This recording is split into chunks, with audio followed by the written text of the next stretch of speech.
Hello, everyone. Welcome to the Invest in Knowledge series. Today, we will be learning more about the term alternative minimum tax, or AMT for short. In the complex world of taxation, there's often more than meets the eye. The alternative minimum tax is a lesser-known but significant tax provision.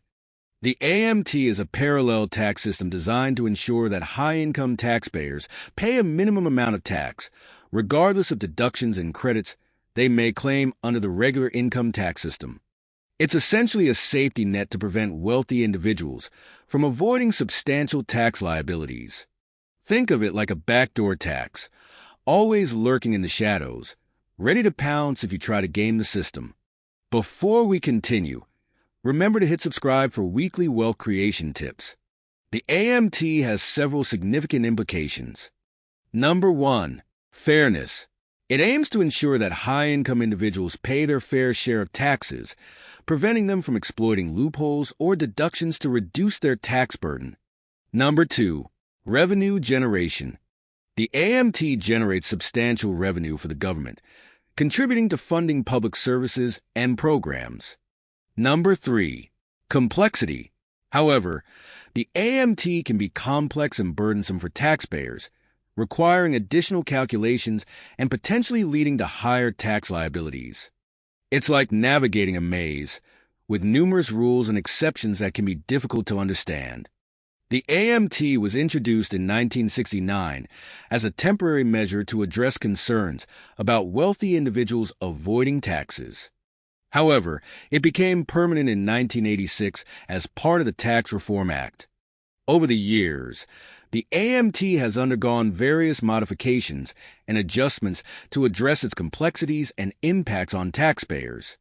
Despite these changes, it remains a controversial and often misunderstood tax provision. To calculate the AMT, taxpayers must follow a separate set of rules. They start by calculating their taxable income using AMT-specific rules, which may differ from the regular income tax rules. Then, they apply the AMT tax rate to their AMT taxable income. If the AMT liability is higher than the regular income tax liability, the taxpayer must pay the AMT. One of the key factors that can increase a taxpayer's AMT liability is preference items. These are certain deductions and credits that are allowed under the regular income tax system, but are treated differently for AMT purposes.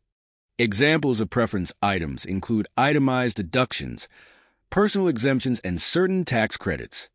To mitigate the impact of the AMT, there is an exemption amount that reduces the AMT base. However, this exemption is adjusted annually for inflation and can be phased out for high-income taxpayers. The alternative minimum tax is a complex and often misunderstood aspect of the U.S. tax code.